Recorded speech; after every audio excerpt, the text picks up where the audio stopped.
He was 19 when he tried to blackmail me. Give me your car, or I'll tell Grandma about your secret. He said it like he had already won, like family loyalty was leverage, like I'd fold before Sunday dinner. What he didn't know? I don't panic when someone threatens me. I document them. And by the time he showed up to collect the keys, I already had a folder labeled evidence. Give me your car, or I'll tell Grandma about your secret.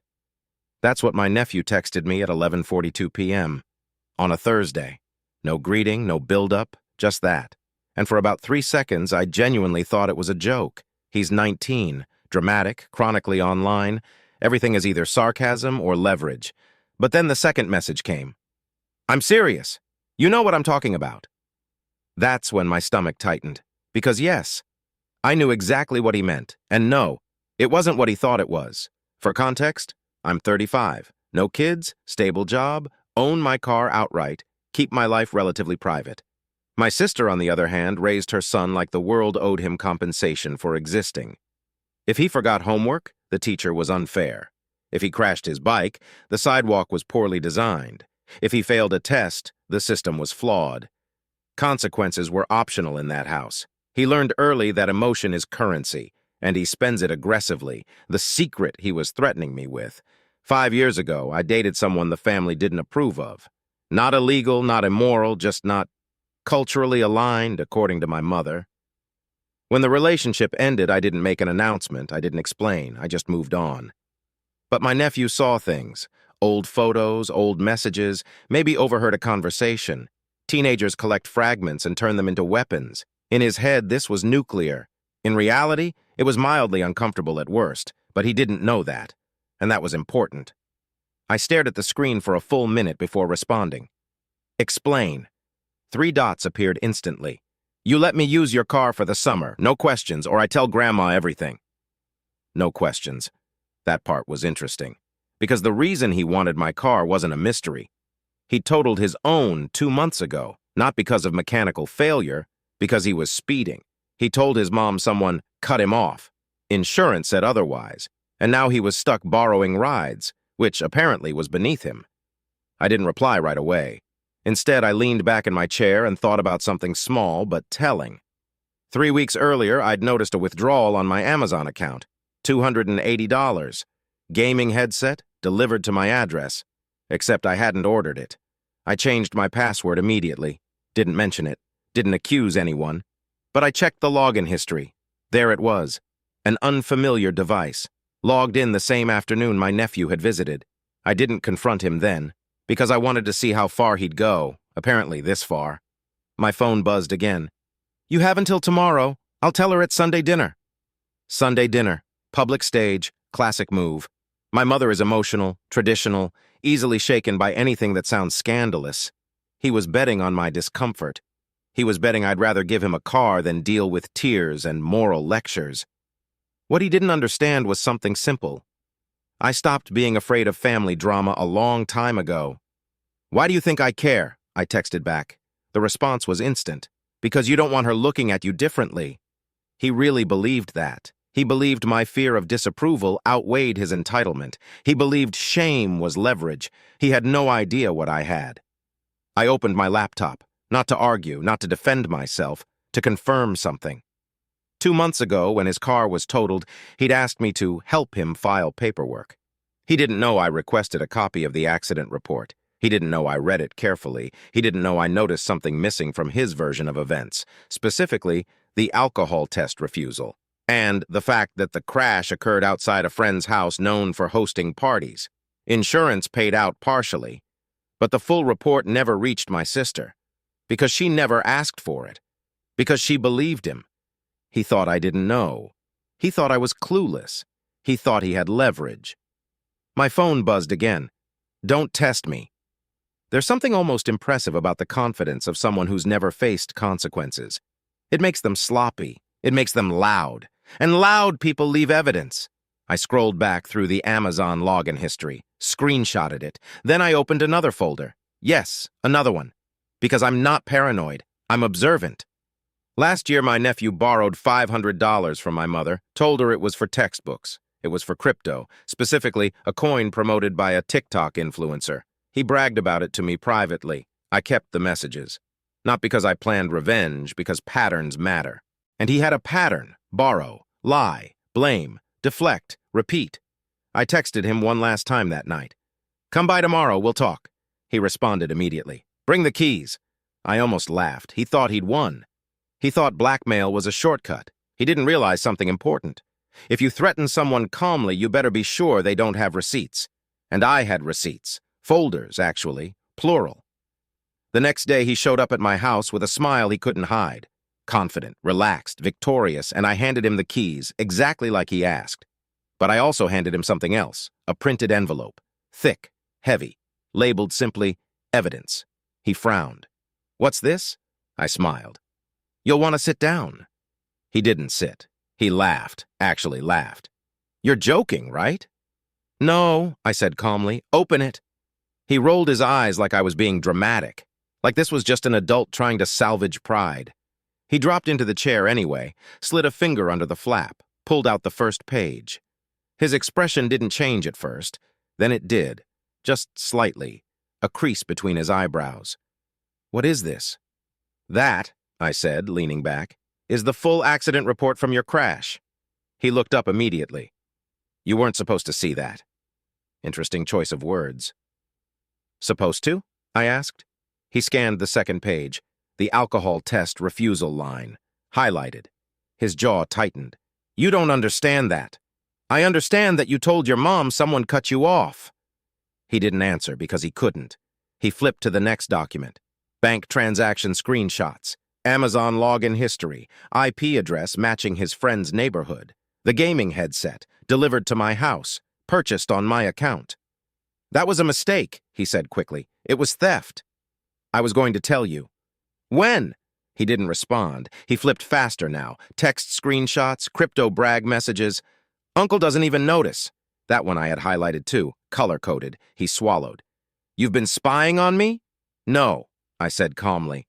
"I've been paying attention." He tossed the pages onto the table. "This is nothing." "Is it?" "It's not illegal. Credit card fraud is." Silence.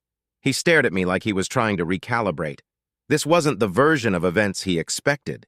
He expected fear, pleading, negotiation. Instead, he got documentation.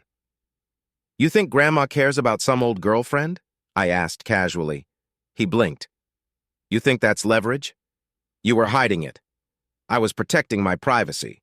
"That's the same thing." "No," I said. "It's not." He leaned back in the chair, defensive posture. "Even if you tell Mom, she'll believe me." "About what?" "That you're trying to intimidate me." "With paperwork?" "You're manipulating the situation." I almost smiled. Projection is a powerful reflex. "You threatened me for a car," I said. "That's manipulation." "I was joking." "Put that in writing." He didn't. Instead, he changed strategy. "You wouldn't actually send this to Mom." "Why not?" "Because it would destroy her." Ah, there it is. The emotional shield. Grandma's feelings, Mom's stress, family harmony. That's the same logic he used on me. But here's the difference. I wasn't bluffing. "I don't want to send anything," I said calmly. "I want you to understand something." "And what's that?" "You picked the wrong person." That landed. His face shifted from arrogance to calculation. "You think you're better than me," he muttered. "No," I replied. "I think you're sloppy." He flinched at that. Not at fraud, not at theft, at sloppy. Because entitlement thrives on perceived intelligence. He thought he was clever. He wasn't. "You're going to ruin my life over a car?" he snapped. "No," I said. "You tried to ruin mine over pride." "It wasn't ruin. You threatened me." He stood up abruptly. "You're overreacting. You said you'd expose a secret unless I handed over property. That's not illegal. Blackmail is." Silence. He didn't know that, or maybe he did. But hearing it out loud changed something. He grabbed the envelope. "You don't have the guts." "You want to test that?"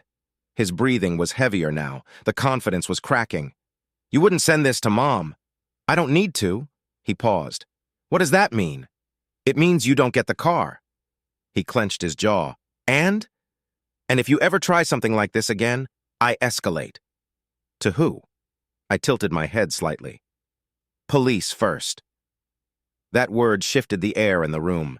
He wasn't used to adults saying that calmly, not shouting, not threatening emotionally, just stating it. You'd call the cops on family? If family commits crimes. He stared at me like I'd grown a second head. Because in his world, family equals immunity. Consequences are for strangers. I was just asking for help, he muttered. No, I said evenly, you were extorting me. That's dramatic. It's accurate. Silence stretched between us. He looked at the keys on the table, then back at me. You were really going to give me the car? I did. His eyes narrowed. Then what's this about? It's about leverage. He blinked. You thought you had it. I leaned forward slightly. You don't. He didn't speak, because there was nothing left to say. He gathered the papers slowly, trying to regain composure. You can't prove the Amazon thing was me. I don't need to. You know it was. That's not proof. I have timestamps, IP logs, and screenshots. He froze. You saved that? Yes. Why? Because patterns repeat. His breathing shifted again. The confidence was gone. Now he looked young, not powerful, not strategic, just 19, and suddenly aware he'd miscalculated. You're ruining everything, he muttered. No, I said calmly. You tried to. And that's when he did something interesting. He pivoted, not to aggression, to fear. You won't tell Mom, right? That was the first honest sentence he'd spoken, and it told me everything. He didn't care about Grandma. He didn't care about the secret. He cared about exposure. Control only works when it's one-sided. Now it wasn't. I stood up. I'm not your enemy, I said quietly. Then why are you doing this? Because if you think blackmail works once, you'll try it again. He looked at the envelope in his hands, then at the keys, then back at me. So what happens now? He asked. That was the moment, the turning point, because now he was asking, not demanding, and that meant something had shifted. Sunday dinner was his deadline. He chose it strategically. Audience, emotion, pressure. My mother's dining room table has always been a stage. Everyone talks louder there. Feelings amplify. History gets dragged in like an uninvited guest. He assumed I would fold before we reached that table. Instead, I showed up early. Calm. Car keys in my pocket. Evidence folder in my bag. My sister was already there, setting plates. She looked tired. You two good? She asked casually. Perfect, I said. Her son walked in 10 minutes later. He didn't look at me, didn't greet me, but I could feel the tension radiating off him. He hadn't told her. Good. That meant fear had set in. Dinner started normally. Small talk, weather, work. My mom asked about my job. My nephew barely spoke, until dessert. That's when he made his move. So, he said casually, not looking at me. I guess secrets don't last forever, huh? There it was. My sister looked confused. What are you talking about? He glanced at me, testing. I held eye contact, didn't blink. You want to say it? He asked quietly. My mother stiffened. Say what? He shifted in his seat. This was supposed to be the power moment, the reveal, the leverage play. But something had changed. He didn't look confident anymore. He looked uncertain. Go ahead, I said calmly. He swallowed. You were dating someone you knew Grandma wouldn't approve of, he blurted. Silence. My mother looked at me. That was it. That was the nuclear bomb, 5 years old and barely radioactive. Yes, I said calmly. My mother blinked. And? That wasn't the reaction he expected. And he hid it, my nephew added weakly. I didn't discuss it, I corrected. My mother sighed. You're 35. Exactly. My nephew froze. He looked between us like the script had been swapped mid-scene. That's it? He asked. What were you expecting? My mother said. He stared at me, confused, then angry. You're acting like it's nothing. It is nothing, I replied, and that's when he panicked, because the leverage evaporated in real time. You told me you didn't want Grandma finding out, he snapped at me. I didn't want to deal with unnecessary drama, I said. That's different. He stood up abruptly. You're twisting this. No, I said calmly, and then I reached into my bag, pulled out the folder, set it on the table. Now the room shifted. What's that? My sister asked. That, I said evenly, is why we're done with threats. My nephew's face went pale. You wouldn't, he whispered. I didn't start this, I said. My sister frowned. Start what? He tried to blackmail me for my car, I said calmly. The word blackmail landed hard. That's not true, my nephew snapped. Give me your car or I'll tell Mom about your secret, I quoted. My sister turned to him. You said that? It was a joke. Put that in writing, I said. Silence. He couldn't. I opened the folder, slowly. Not theatrically, just methodically. Accident report, highlighted. Amazon fraud screenshots, crypto messages, timestamp logs, IP addresses. My sister's face drained of color. What is this? She asked quietly. Patterns, I said. He stole from you? My mother whispered. He borrowed, my nephew snapped. Without asking, I corrected. That's not stealing. It is. My sister stood up. Is this true? He didn't answer. He looked cornered, trapped, anger returning as a defense. You're blowing this out of proportion, he snapped at me. No, I said calmly. You did. You're humiliating me. You tried to extort me. It was a joke. With a deadline? Silence. My sister grabbed the accident report. You told me someone cut you off. They did. It says you refused a sobriety test. The room went still. My mother's voice shook. You were drinking? It wasn't like that. It says here, my sister continued reading, possible impairment. He lunged for the paper. Stop! That's when the doorbell rang. Everyone froze. I stood up calmly. Who is that? My mother whispered. I invited them, I said. My nephew's face changed instantly. What did you do? I walked to the door and opened it. 2 officers stood there, not aggressive, not dramatic, just professional. Evening, one said. You requested assistance? Yes, I replied calmly. I have documentation of potential identity misuse and coercion. My nephew's voice cracked. You called the cops? I told you I would escalate. My sister stared at me like I'd detonated something. You're involving police in family business? When family commits crimes. The officer stepped inside. Is there a problem? One asked neutrally. I handed over copies, calmly, methodically. I'd like this documented, I said. No arrests, just documentation. My nephew looked like he might faint. You're ruining my life, he whispered. No, I said quietly. You tried to. The officer turned to him. Is it true you accessed his account without permission? Silence. That silence said everything. My sister sank into a chair. My mother looked shattered. And for the first time in his life, he didn't have control of the narrative. No emotion shield, no blame shifting, no you're overreacting, just facts, cold, clear, documented. The officer nodded slowly. We'll file the report, he said. You may want to consider resolving this civilly. I have, I replied. The officers left. The house was silent. My nephew stared at me like I'd betrayed him, but that wasn't it. He'd miscalculated, and for the first time, there were consequences. After the officers left, the silence in the house felt heavier than anything that had been said. No one yelled. That's what surprised me. There was no dramatic screaming, no plates thrown, no "how could you" directed at me. Just shock. My sister was the first to speak. You called the police on my son. Her voice wasn't angry. It was hollow. I documented fraud and coercion, I said calmly. I didn't press charges. That's not the point. It is the point. My nephew was still standing, pale, breathing hard. You embarrassed me, he said. You tried to blackmail me, I replied. It was a joke. You set a deadline. He looked away.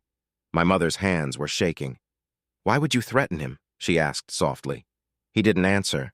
He couldn't. Because once documentation enters the room, narratives collapse. My sister finally looked at him. Did you use his account? Silence. Did you lie about the accident? Silence. Did you threaten him for his car? He clenched his jaw. Yes, he muttered. It wasn't loud, but it was real, and that moment mattered more than the police, because this time he didn't deflect. He didn't blame. He didn't perform. He admitted it. My sister sat down slowly. You've been lying to me, she whispered. That hit him harder than anything I could have said. I didn't think he'd actually do anything, he snapped suddenly. And there it was, the assumption. Immunity. Family won't escalate. Family won't document. Family won't enforce consequences. I stood up. You picked the wrong person to test that theory, I said quietly. He looked at me like I'd betrayed some unspoken code. You don't bring cops into family. You don't commit crimes against family. We held eye contact for a long second. Not angry, just final. I gathered my folder. I'm not pressing charges, I said clearly. But if this happens again, I will. My sister looked up sharply. You'd really do that? Yes. No hesitation, no dramatic tone, just yes. And that's when something shifted in her expression. Not hatred, recognition. She'd protected him from consequences for 19 years. I wasn't going to. I left shortly after. No dramatic exit, no slammed doors, just quiet. My phone buzzed twice on the drive home, one message from my sister. I need time. Another from my nephew. You didn't have to ruin everything. I didn't respond to either, because here's the truth. Nothing was ruined. It was exposed. And exposure feels like destruction when you've been living comfortably inside denial. The next week was quiet. Too quiet. No family group chat. No passive-aggressive posts. No moral lectures. Just distance. Then my sister called. He's furious, she said. I expected that. He says you set him up. He set himself up. Silence. He didn't think you'd actually escalate. I know, she sighed. He's scared. He should be. That wasn't cruelty. That was reality. Fear is what consequence feels like when you've never experienced it. I'm not defending him, she said slowly. But calling the police? I documented it, I corrected. That protects both of us. How? If he ever escalates further, there's a record. She didn't argue that, because she understood it, even if she didn't like it. 2 days later, my nephew texted again. Short. You're dead to me. I read it, felt nothing, and then blocked him. Not dramatically, not angrily, just permanently. Because here's what I realized. Blackmail only works if the target is afraid of truth. And I'm not. He thought my secret was leverage. It wasn't.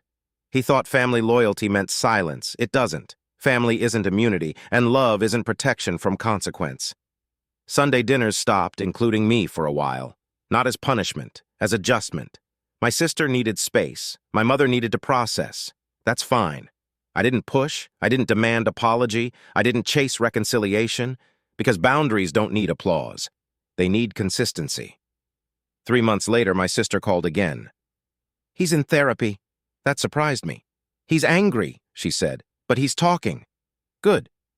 He says you embarrassed him. I documented him. Another pause. You were right to do it, she said quietly.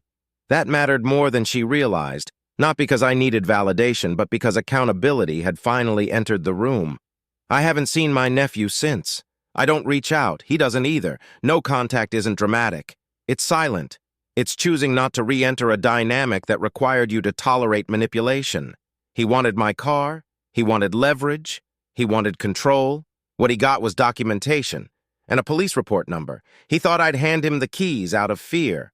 I did hand him the keys, just not the ones he expected. Because if you try to weaponize secrets, make sure the other person doesn't have a folder.